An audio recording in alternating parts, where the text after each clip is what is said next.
तो आज की इलेक्ट्रिसिटी की क्लास में हम लोग ओम्स लॉ रिवाइज करेंगे क्विकली और ओम्स लॉ से रिलेटेड न्यूमेरिकल पे काम करेंगे। तो चलिए बिगिन करते हैं। एक बार ओम्स लॉ का क्विक रिवीजन कर ले। क्या है ये ओम्स लॉ? तो ओम्स लॉ एक्चुअल में ओम्स नाम के साइंटिस्ट के द्वारा डेवलप किया गया था और इस लॉ में हमने इलेक्ट्रिक करंट, मैंने पिछली क्लास में आप लोगों को बताया है कि इलेक्ट्रिक करंट क्या होता है, चार्ज का फ्लो होने का रेट, यानी rate of flow of charge I is equal to Q by T हम दिखाते हैं। तो इस इलेक्ट्रिक करंट I, साथ ही साथ पोटेंशियल डिफरेंस आपको बताया गया था और पोटेंशियल बताया गया था। ये क्या होता है, जब कभी भी चार्ज को हम किसी पॉइंट से दूसरे पॉइंट तक ले जाएं इलेक्ट्रिक सर्किट में, तो वर्क डन जो किया जाता है, या फिर इनफाइनाइट से चार्ज को सर्किट के किसी पॉइंट पे लाने में जो वर्क डन किया जाता है। तो जब आप इनफाइनाइट से किसी पॉइंट पर सर्किट में लेके आओगे चार्ज को, तो वर्क डन होगा, उसे पोटेंशियल बोलेंगे। और जब सर्किट में ही किन्हीं दो पॉइंट के बीच में आप वर्क डन की बात करोगे तो उसको पोटेंशियल डिफरेंस बोलेंगे। तो ये होता क्या है, ये होता है W बाय Q। तो ये दूसरी चीज हो गई पोटेंशियल। तो सबसे पहली चीज करंट, दूसरी चीज हो गई पोटेंशियल। और जब करंट फ्लो होता है तो वो तभी फ्लो हो सकता है जब पोटेंशियल डिफरेंस जनरेट हो। जिस तरीके से आप वाटर टैंक की बात करते हो, तो वाटर टैंक को आप एक हाइट पे रखते हो, पूरा वाटर सिस्टम बनता है जहां से पानी का फ्लो होता है। क्यों होता है? क्योंकि एक प्रेशर का डिफरेंस जनरेट हुआ है। तो जिस तरीके से वाटर सिस्टम में प्रेशर डिफरेंस के कारण वाटर फ्लो होता है, वैसे ही इलेक्ट्रिक सिस्टम में पोटेंशियल डिफरेंस के कारण करंट फ्लो होता है। तो आपका इलेक्ट्रिक सिस्टम और वाटर सिस्टम इस तरीके से एनालॉगस है, ठीक है। तो ये ध्यान रखें आप। तो यहां पे पोटेंशियल डिफरेंस एक एनर्जी सोर्स की तरह भी हेल्प करता है, जिस कारण से कंटिन्यूअस अमाउंट में करंट फ्लो हो सकता है। और करंट फ्लो होने के लिए साथ ही साथ मैंने बताया था क्लोज पाथ होना चाहिए। तो पुराने कॉन्सेप्ट तो आप रिकॉल करें। और यहां पे हम करने क्या वाले हैं, यहां पे हम करंट के फ्लो को वोल्टेज के साथ रिलेट करने वाले हैं। और यही काम ओम ने किया था और उन्होंने ओम्स लॉ दिया, ठीक है। ये ओम्स लॉ यही स्टेट करता है, क्या स्टेट करता है, ये स्टेट करता है कि जब करंट फ्लो आप करवा रहे हो और करंट का फ्लो आप कंसीडर कर रहे हो, तो जितना ज्यादा पोटेंशियल डिफरेंस जनरेट होगा उतना ज्यादा करंट फ्लो होगा। ये बात बताई गई है। किस में बताई गई है? ओम्स लॉ में बताई गई है। एक चीज आपको और ध्यान रखनी चाहिए, जब भी आप ओम्स लॉ की बात करते हो तो आप एक ऐसे पैरामीटर की बात करते हो जो करंट के अपोज के कारण जनरेट हुआ है, या जिसके कारण करंट का अपोज होता है। उस पैरामीटर को बोलते हैं रेजिस्टेंस, जो करंट का अपोज करता है। तो सबसे पहले तो ये ओम्स लॉ मैं एक्सप्लेन करूंगा और मैं बताऊंगा कि ओम्स लॉ क्या करता है। तो ओम्स लॉ क्या करता है, करंट के बीच में और पोटेंशियल डिफरेंस के बीच में, और साथ ही साथ एक और पैरामीटर है, वो तब जनरेट होता है जब आप करंट को फ्लो कराते हो, उसे बोलते हैं रेजिस्टेंस। ये करंट के फ्लो का अपोज करता है। तो इन तीन पैरामीटर के बीच में जो रिलेशन है वो ओम के द्वारा डेवलप किया गया था। और ये जर्मन फिजिसिस्ट थे जिन्होंने काम किया था, और जर्मन फिजिसिस्ट का नाम था जियोर्ज ओम। इन्होंने 1826 में ये रिलेशन बताया था, जिसमें उन्होंने करंट और वोल्टेज और रेजिस्टेंस में रिलेशन बताया था, ठीक है। तो ये एक हिस्टोरिकल सिनेरियो आपने समझ लिया कि एक रिलेशन किसके बीच में है। तो it establishes a relation between current, potential and resistance. Resistance एक पैरामीटर है जो क्या करता है, करंट के फ्लो का अपोज करता है। ये एक प्रॉपर्टी है। रेजिस्टेंस क्या है? एक प्रॉपर्टी है जो हर मटेरियल के अंदर होती है। किसी में ज्यादा होती है, किसी में कम होती है। तो हर मटेरियल के अंदर ये प्रॉपर्टी होती है। अब सीधी सी बात है, किसी में ज्यादा किसी में कम, तो कोई पैरामीटर होंगे जिन पर रेजिस्टेंस डिपेंड करेगा, बिल्कुल होंगे, जिन पर हम काम करेंगे लेटर ऑन। पर आज की क्लास में आप सिंपल ये समझो कि ओम 1826 में, जिनका पूरा नाम था जियोर्ज ओम, ये जर्मन फिजिसिस्ट थे, इन्होंने क्या किया था, इन तीनों पैरामीटर में यानी करंट में, वोल्टेज में और रेजिस्टेंस में एक रिलेशन एस्टेब्लिश किया था। अब तक हम लोगों ने करंट को, वोल्टेज को डिटेल से पढ़ लिया, यहां तक कि चार्ज को भी हमने डिटेल से एनालाइज किया है। उन पर बेस्ड क्वेश्चंस हमने बहुत सारे किए हैं, जिससे ये टॉपिक आपके क्लियर हो गए होंगे। मैं रेजिस्टेंस पे डिटेल से काम और करूंगा, आगे की क्लास में भी करूंगा। आज भी मैं रेजिस्टेंस आपको बताऊंगा। तो चलिए आगे शुरू करते हैं और देखते हैं कि क्या बोला गया था ओम के द्वारा, क्या स्टेटमेंट दिया गया था। तो क्या स्टेटमेंट दिया गया था, पढ़िए आप। Ohm's law states that the electric current flowing in a metallic conductor. किसी भी मेटेलिक कंडक्टर में इलेक्ट्रिक करंट तभी फ्लो हो सकता है जब वो मेटेलिक कंडक्टर में भी wire, metallic conductor generally wire होता है, वो मेटेलिक कंडक्टर किसके साथ जुड़ा हो, एक पोटेंशियल डिफरेंस के साथ, उसके पास पोटेंशियल डिफरेंस हो, यानी एक बैटरी या सेल लगा हो, ठीक है। साथ ही साथ ये क्लोज हो, अदरवाइज करंट इसमें फ्लो नहीं होगा। तो करंट फ्लो होने की बात हुई है, मतलब सर्किट होना चाहिए, सर्किट क्लोज होना चाहिए। ये यहां पे मैं सेल ले लेता हूं, प्लस से माइनस टर्मिनल की ओर करंट फ्लो होता है, तो ये प्लस से स्टार्ट होगा करंट फ्लो होना, और ये माइनस की तरफ करंट जाएगा। ठीक है, ये सर्किट आपको ध्यान रखना होगा, तभी करंट फ्लो की बात हो सकती है। तो ओम्स ने यही स्टेटमेंट दिया है। ये मेटेलिक कंडक्टर में इसे बोल सकता हूं, क्योंकि ये एक वायर है जो कि ऑब्वियसली कॉपर या सिल्वर से बनता है, जनरली कॉपर से ही बनता है, एल्यूमिनियम से भी बन सकता है, किसी भी मेटेलिक कंडक्टर से बन सकता है। जनरली किससे बनता है? जनरली कॉपर से बनता है, और ज्यादा हमें इसको सस्ता करना है तो एल्यूमिनियम से बनता है। ठीक है, कॉपर से बनेगा तो और ज्यादा कंडक्शन होगा, लेकिन कॉपर थोड़ा महंगा होता है। ठीक है, ऑलराइट। तो ये मेटेलिक कंडक्टर, कोई भी मेटेलिक कंडक्टर हो सकता है जिससे करंट का फ्लो होगा। ये करंट का फ्लो किस पर डिपेंड करता है? तो ये करंट का फ्लो इस पोटेंशियल डिफरेंस V पे डिपेंड करता है। तो ये जो करंट I फ्लो हो रहा है इस सर्किट में, वो किस पे डिपेंड करता है? V पे डिपेंड करता है। तो it is directly proportional to the potential difference across its terminal. ये बोला गया है इस ओम लॉ में या ओम्स लॉ में। ठीक है, जर्मन साइंटिस्ट ओम्स के द्वारा दिया गया, इसलिए इसको हम ओम्स लॉ बोलते हैं। पूरा नाम आप चाहें तो याद रखें, जॉर्ज ओम था, 1826 में ये दिया गया था। ऑलराइट, तो यहां से ये बात क्लियर हो गई कि किसी भी सर्किट में, किसी भी कंडक्टर में जो करंट का फ्लो होता है, करंट के फ्लो को हम थ्रू बोलते हैं, क्योंकि करंट माना जाता है इनसाइड फ्लो हो रहा है, और पोटेंशियल डिफरेंस को हम किसी टर्मिनल के या किसी एलिमेंट के अक्रॉस लेते हैं। ठीक है, एक क्रॉस लेके चलते हैं। ऑलराइट, इतना याद रखेंगे। अब यहां पे आप ये ध्यान रखो कि करंट का फ्लो पोटेंशियल के डायरेक्टली प्रोपोर्शनल है, यानी जितना ज्यादा आप यहां पे पोटेंशियल जनरेट करवा दोगे उतना ज्यादा करंट फ्लो होगा। तो करंट हमेशा किस पे डिपेंड करता है, ये चीज मैं यहां पे लिख भी देता हूं, current is directly proportional to V। और सीधी सी बात है कि करंट V पे डिपेंड कर रहा है, तो V भी करंट पे डिपेंड कर रहा है, ज्यादा करंट तो ज्यादा पोटेंशियल। तो यहां पे ये बात क्लियर हो गई, तो ज्यादा करंट फ्लो करवाना है तो ज्यादा पोटेंशियल करवाना होगा, ज्यादा पोटेंशियल करवा दिया है तो ज्यादा करंट फ्लो होगा। तो वाइस वर्सा दोनों सही है। यदि मैंने I प्रोपोर्शनल टू V बोला है, तो अगले स्टेप में यदि मैं V प्रोपोर्शनल टू I लिखता हूं तो कोई इसमें गलत बात नहीं होगी, ये भी वैलिड होगा। ठीक है, आगे पढ़ते हैं। ये लेकिन रूल, कौन सा रूल? कि करंट V पे डिपेंड करता है या V करंट पे डिपेंड करता है। डायरेक्टली प्रोपोर्शनल का मतलब होता है एक को बढ़ाओगे दूसरा भी बढ़ेगा, यानी करंट V के डायरेक्टली प्रोपोर्शनल है, इसका मतलब ये हुआ कि V बढ़ाते जाओगे करंट बढ़ता जाएगा। ये तो फैक्ट हो गया। अपोजिट मतलब इसका आप वाइस वर्सा कर दो कि V directly proportional to current, ये भी वैलिड है। आप करंट बढ़ाते जाओगे पोटेंशियल अपने आप बढ़ाना पड़ेगा।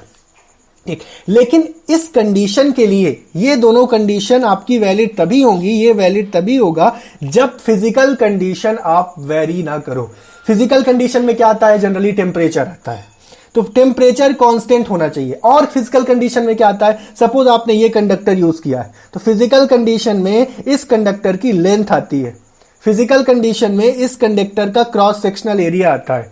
तो आपको लेंथ और एरिया भी कंडक्टर का नहीं बदलना है, हर कंडीशन में आप लेंथ और एरिया सेम रखोगे, साथ ही साथ आप टेम्परेचर सेम रखोगे। तो यदि आप ये पैरामीटर सेम रखते हो, जिन्हें हम फिजिकल कंडीशन बोल सकते हैं उस कंडक्टर के लिए, तब जाकर आप कह सकते हो कि करंट वोल्टेज के डायरेक्टली प्रोपोर्शनल बना रहेगा। ऐसा ओम ने बोला था। तो आपको भी जब डिफाइन करना होगा ओम्स लॉ, तो इसका स्टेटमेंट आपको यही देना है। सबसे पहले ओम्स लॉ का स्टेटमेंट देंगे आप।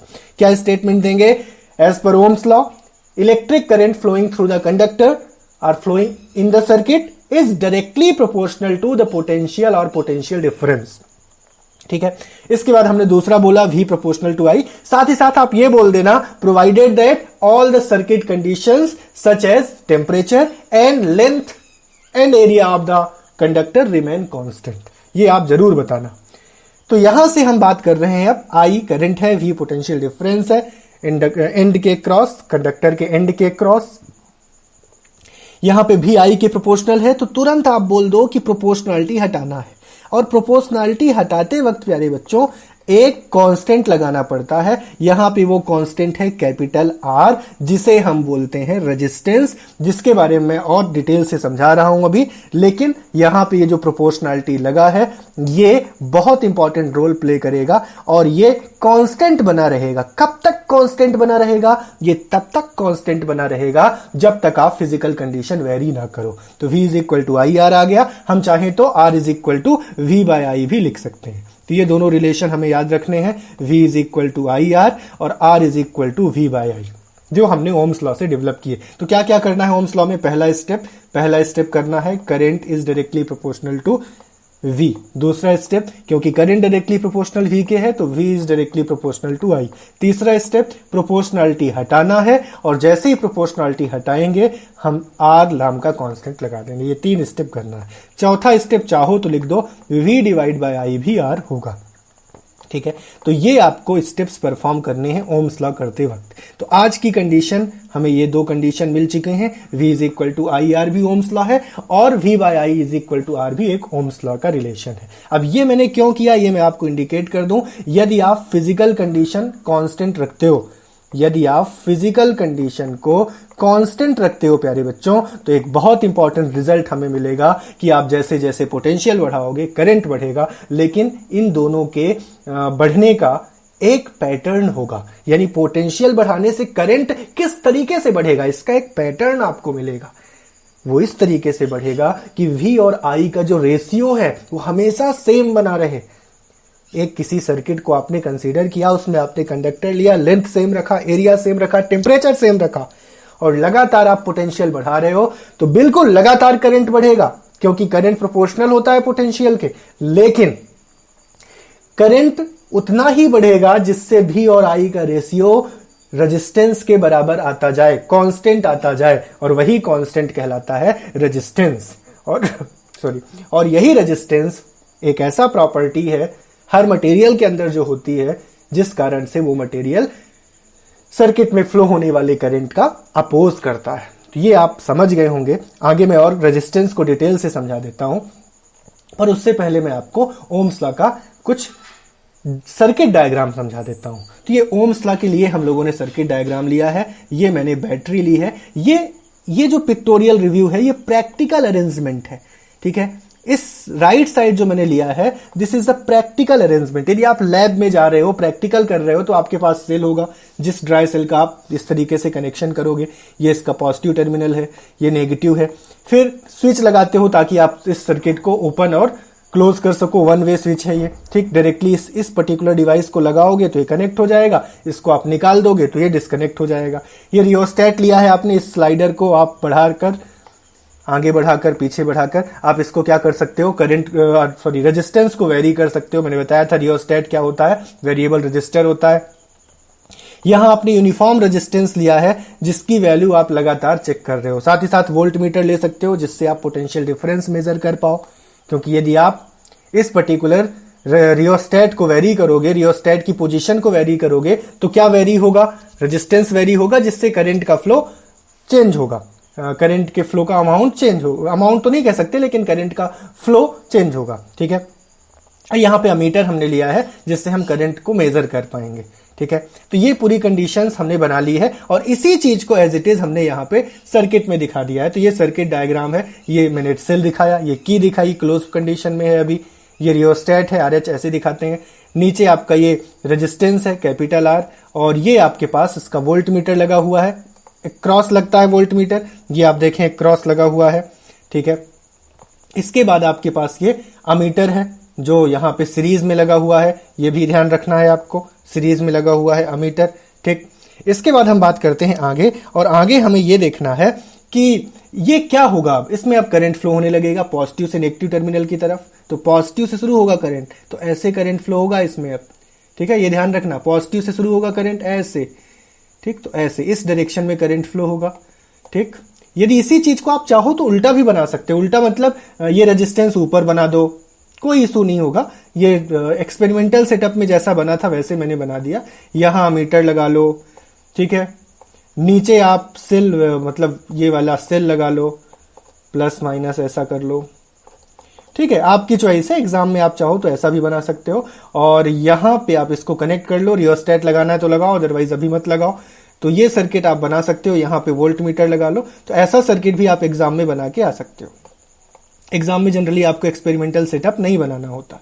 इतना क्लियर हुआ। यहां से आपको ये अमाउंट मिल जाएगा, किस चीज का, करंट का। तो ये करंट आपको यहां मिल रहा है और ये वोल्टेज मिल रहा है।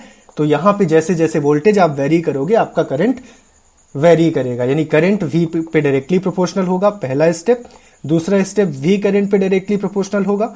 तीसरा स्टेप हम V is equal to I R लिख देंगे जब प्रोपोर्शनैलिटी हटाएंगे। बस ये 3 स्टेप आप दिमाग में बैठा लो, और आज की क्लास में प्रूफ करने के लिए चौथा स्टेप भी यूज होगा, V ओवर I जो है यूज होगा, जो कि R के इक्वल होता है। ठीक है, अब हम इसी पे काम करने वाले हैं। इस एक्सपेरिमेंटल सेटअप में जैसे जैसे हम रियोस्टेट की वैल्यू चेंज करेंगे तो वोल्टेज और करंट में वेरिएशन आएगा, और वो वेरिएशन चलिए मैं आपको दिखा देता हूं किस तरीके से आया।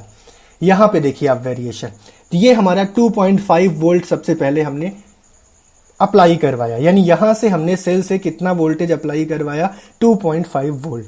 और जब 2.5 वोल्ट अप्लाई करवाया तो करंट कितना जनरेट हुआ, 0.1 एम्पियर। ठीक है, तो ये पहली कंडीशन है जहां से हम रेजिस्टेंस निकाल सकते हैं। क्या फॉर्मूला है, R is equal to V by I. तो हम लोग R निकालते हैं इन पूरी कंडीशंस में, यानी 5 कंडीशन में, 1 2 3 4 और 5। V बाई आई निकालते हैं इन सभी कंडीशन में। निकालें, बिल्कुल निकालते हैं। तो ये R का एक कॉलम में और बना देता हूं। ऑलराइट, तो V बाई आई यहां पे क्या होगा, 2.5 डिवाइड बाय 0.1। तो ये तो बच्चों एज इट इज कट जाएगा, तो कितना आ जाएगा ये 25, और इसकी यूनिट होती है ओम। अभी मैं समझा दूंगा कि इसकी एसआई यूनिट ओम क्यों बनाई गई। तो ऑब्वियसली ओम इसलिए इसका नाम दिया गया क्योंकि सबसे पहले ओम्स लॉ में ये यूज हुआ था, ओम्स लॉ में ये आया था और ओम्स ने इस पे काम किया था। यहां पे चलिए नेक्स्ट हम लोग लेते हैं V बाई आई। R तो V बाई आई ही होता है, और R हम देख रहे हैं हर स्टेज में, और हमारा ओम्स लॉ यही कहता है कि हर स्टेज में R क्या होना चाहिए, सेम आना चाहिए। यहां पे R निकालते हैं तो V की जगह 5 है, और I की जगह हम यूज करेंगे 0.2। ऊपर जाएगा तो 50 हो जाएगा, और 50/2 आपका 25 ओम ही निकलेगा। तो दूसरे स्टेप में भी 25 ओम ही निकला। तीसरे स्टेप में प्यारे बच्चों 10/0.4 करोगे आप, और 10/0.4 को आप 100/4 लिख सकते हो, जो कि 25 ओम ही आएगा। ठीक है, इस स्टेप में भी 25 ओम आया। नेक्स्ट स्टेप में आप लिख सकते हो 15/0.6, जिसे आप लिख सकते हो 6, और ऊपर मैं 150 लिख देता हूं। ठीक है, ये कट के कितना आ रहा है देखते हैं, ऊपर काट देते हैं। 6 1 जा 6 और 90 आ गया, नहीं 6 2 जा 12 कर दो ना, 6 2 जा 12 और 30 आ गया, तो 6 5 जा 30, 25 ओम ही आ रहा है। ठीक है, डायरेक्ट मैंने कर दिया।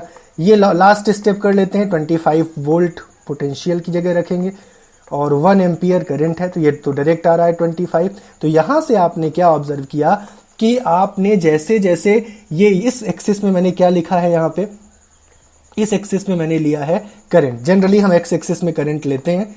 ठीक है, और यहां भी चलो मैं एक्स एक्सिस में करंट ले लेता हूं। ऑलराइट, एक्स एक्सिस में करंट, तो यहां पे इन एम्पियर लिखना पड़ेगा मुझे, और यहां पे मैं ले लेता हूं V। ठीक, आप ऐसा कर लो, इन वोल्ट लिखना पड़ेगा मुझे यहां। ठीक है, ऐसा आप चेंज कर लो। ये आपका हो जाएगा फिर V1, और ये हो जाएगा V2, ये आपका हो जाएगा I1, और ये हो जाएगा I2। ये चेंज आप कर लो।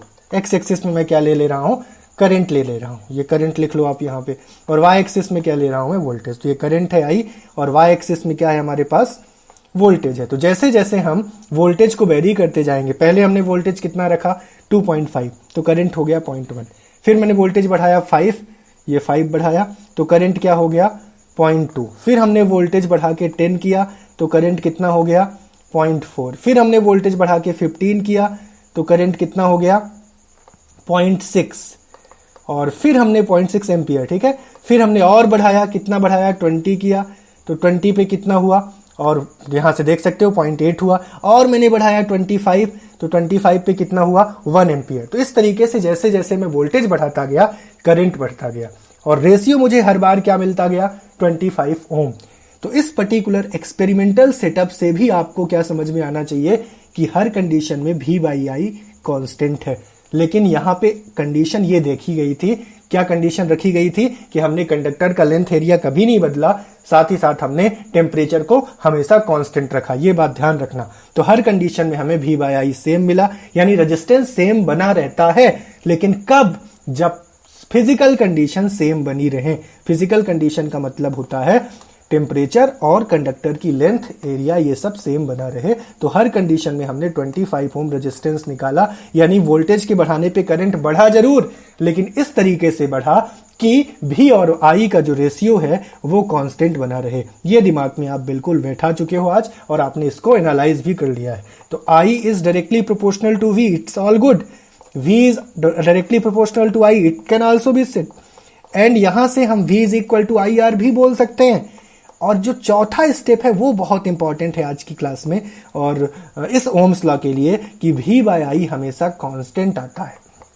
ठीक है, तो प्रोपोर्शनलिटी कांस्टेंट का मतलब भी तो यही है। तो V बाय I जो लगातार कांस्टेंट आ रहा है, यही एक इंपॉर्टेंट प्रॉपर्टी है जो मटेरियल के अंदर होती है, जिसे रेजिस्टेंस बोला जाता है। तो चलिए मैं रेजिस्टेंस थोड़ा समझा देता हूं। ओम्स लॉ में आपको इतना ही लिखना है। पहला काम, स्टेटमेंट लिखेंगे। ठीक है, क्या लिखेंगे? Electric current flowing in a conductor और in a circuit is directly proportional to potential difference provided that all the physical condition remain constant. चाहो तो फिजिकल कंडीशन डिटेल से बता दो।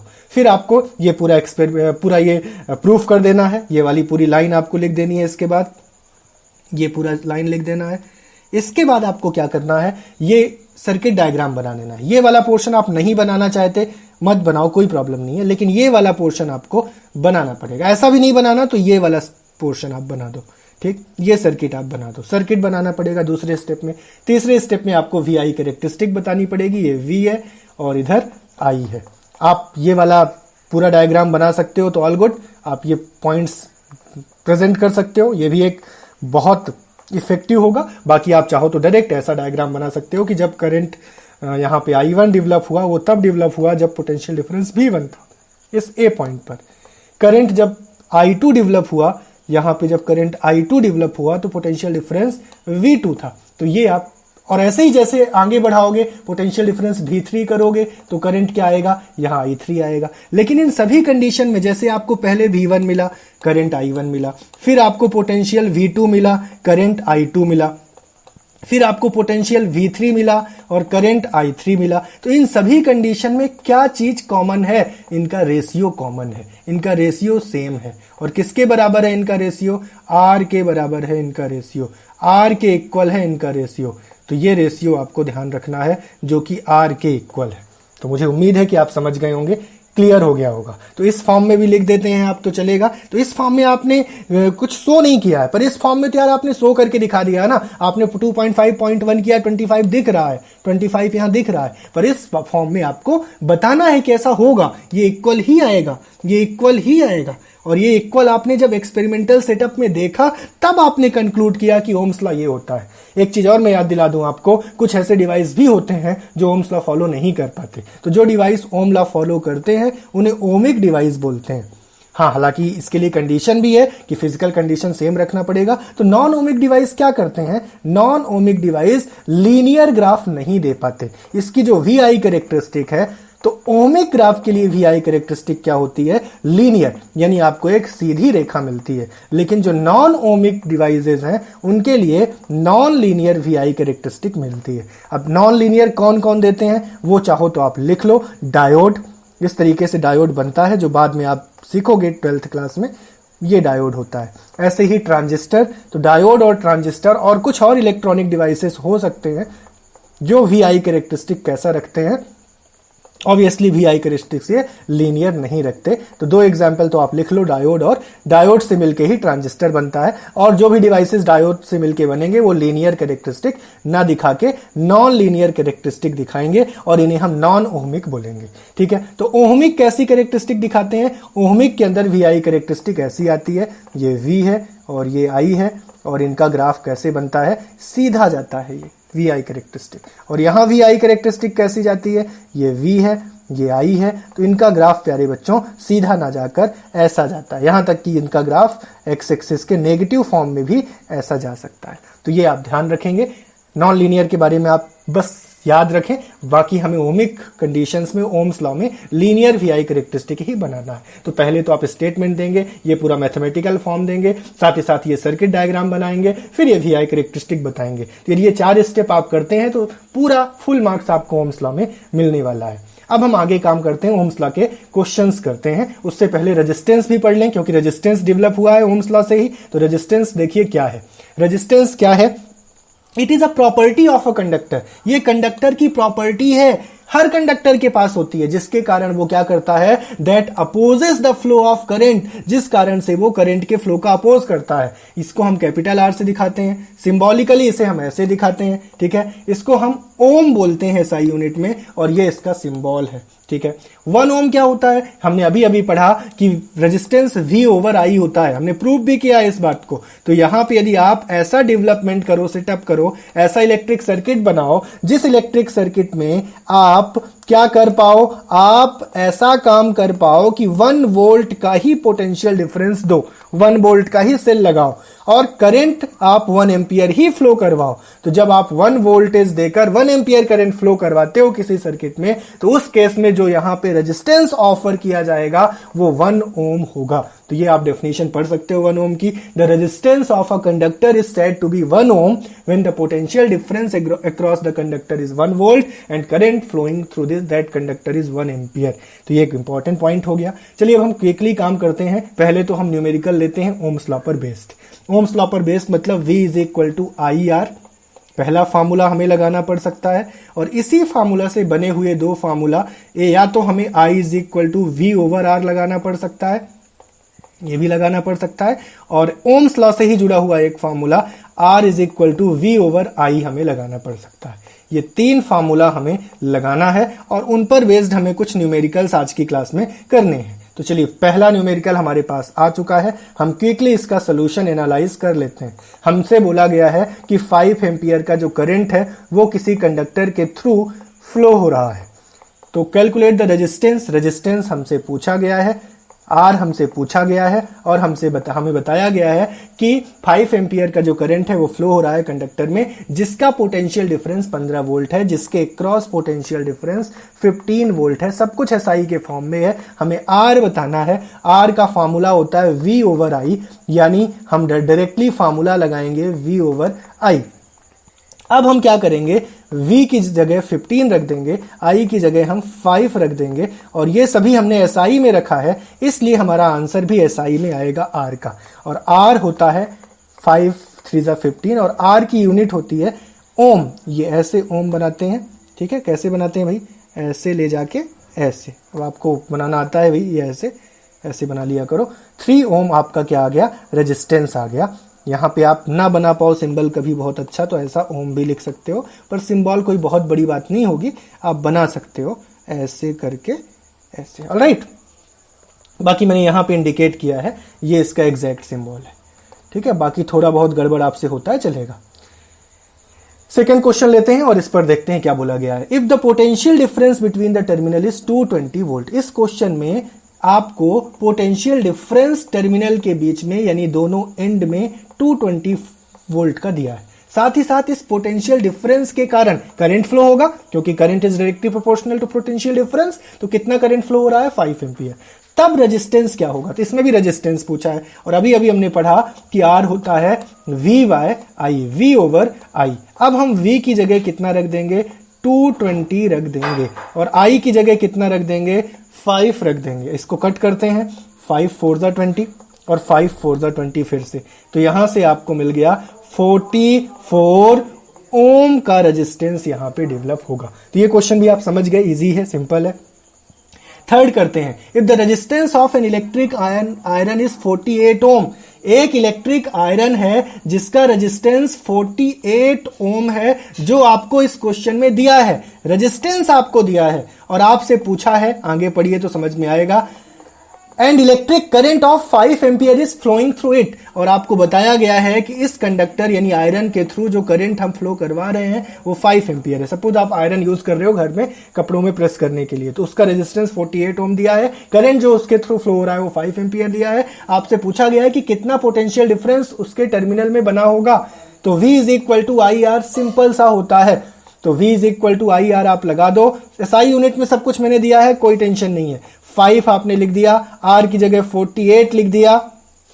अब आप इंटू करिए, तो 5 8 जा 40 और 5 4 जा 20 और यहां पे 4 आ गया, ठीक है। 240 वोल्ट का पोटेंशियल डिफरेंस आपने डेवलप करवाया है उस टर्मिनल में, यानी आयरन के टर्मिनल में। तो ये आपको पता चल गया पोटेंशियल, और ये थर्ड क्वेश्चन पोटेंशियल पर बेस्ड था। चलिए एक क्वेश्चन और लेते हैं और यहां पे हम देखते हैं क्या करना है हमें। तो if the resistance between two terminal of electric heater is 15 ओम, एक इलेक्ट्रिक हीटर में यदि हमने रेजिस्टेंस देखा टर्मिनल के बीच में और वो रेजिस्टेंस हमें 15 ओम मिला और बाद में हमने फिर करंट देखा जो उसके थ्रू फ्लो हो रहा है और वो करंट हमें 15 एम्पियर मिला, दोनों एसआई यूनिट में मिले, तो हमसे पूछा गया है कि वोल्टेज कितना होगा। ठीक है, then what will be the voltage of electric current, कितना वोल्टेज सप्लाई किया गया होगा ताकि इतना करंट आए। तो डायरेक्ट आप यहां भी लगा दो। तो ओम्स लॉ के क्वेश्चन डायरेक्ट ही होंगे, बस यूनिट का ध्यान देना होगा। यदि कहीं मिली एम्पियर लिखा है तो आपको उसको किस में बदल देना चाहिए, एम्पियर में। मैंने बताया था 1 मिली एम्पियर में कितना एम्पियर होता है, 10 की पावर -3 एम्पियर। और यदि कहीं भी माइक्रो एम्पियर यूज हो तो वहां भी आपको ध्यान रखना है किस यूनिट में इसको बदलना होगा, एसआई यूनिट में, जो कि होती है 10 की पावर -6 एम्पियर। जब बहुत कम करंट फ्लो होता है कहीं तो मिली माइक्रो की बात भी की जा सकती है। यहां पे फिलहाल हमारे पास एसआई फॉर्म में ये सब कुछ, आई भी 15 है और आर भी 15 है और 15 का स्क्वायर तो आप शायद जानते भी होंगे, बाकी आप मल्टीप्लाई कर सकते हो। 225 होता है 15 का square. 225 volt is the value of potential over here in this question. तो ये हमें वैल्यू मिल गई। ठीक है, तो ये कुछ इंपॉर्टेंट क्वेश्चंस थे जो ओम्स लॉ पर बेस्ड थे। सबसे पहले मैं चाह रहा था कि आज भी मैं ओम्स लॉ को उसी डिटेल से करवाऊं जितना मैंने कल करवाया, तो ये प्रयास था मेरा। और ओम्स लॉ आपके लिए बहुत जरूरी है, ध्यान रखें बच्चों। ओम्स लॉ एग्जाम में आता है और इसी फॉर्म में आप लिखें। पहले आप स्टेटमेंट लिखें, फिर आप ये इसका पहला आप चाहो तो पॉइंट बना लो कि कौन कौन से पॉइंट बनाने हैं। फर्स्ट स्टेटमेंट, फिर मैथमेटिकल रिप्रेजेंटेशन ओम्स लॉ का, तीसरा आप लोग बनाएंगे इसका सर्किट डायग्राम। सर्किट डायग्राम आप चाहो तो इस टाइप का बना सकते हो। ऑलराइट, इसके बाद ये प्रैक्टिकल सेटअप बनाने की जरूरत नहीं है एग्जाम में।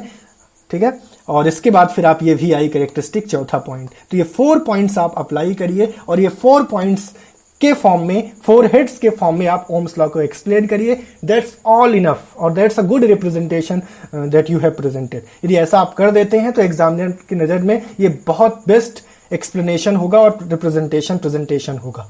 तो यही मैं चाहूंगा कि आप इस टाइप से इसको प्रेजेंट करें। और ये मैंने प्रैक्टिकल अरेंजमेंट इसलिए सिखाया क्योंकि आप समझ पाओ कि होता क्या है, एक्चुअल में होता क्या है। यहाँ पे एक नया प्रॉपर्टी आपको मिल रहा है, रेजिस्टेंस। और ये रेजिस्टेंस क्या है वो भी मैंने समझाया। रेजिस्टेंस हमेशा कांस्टेंट होता है जब फिजिकल कंडीशन हम सेम रखते हैं। और आपने देखा कि रेजिस्टेंस हर कंडक्टर के अंदर, रादर हर मटेरियल के अंदर प्रेजेंट होता है। और मटेरियल की एक ये वर्च्यू है, प्रॉपर्टी है, जिस प्रॉपर्टी के कारण मटेरियल क्या करता है, करंट के फ्लो का अपोज करता है। तो मटेरियल करंट के फ्लो का अपोज क्यों करता है? क्योंकि उसके अंदर एक प्रॉपर्टी है जिस कारण से वो ये कर पाता है। इसका यूनिट देख लिया आपने, ओम होती है। ठीक है, इसके बाद आपने कुछ क्वेश्चंस ये देखे, 4 क्वेश्चन। अब मैं कुछ क्वेश्चन होमवर्क में आपको दे देता हूं और आज की क्लास एंड करता हूं। तो एक क्वेश्चन ये आप होमवर्क में लिख लें जो आपको करना है, कल मैं इसका सोल्यूशन दे दूंगा।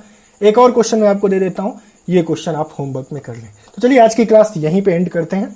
Thank you class.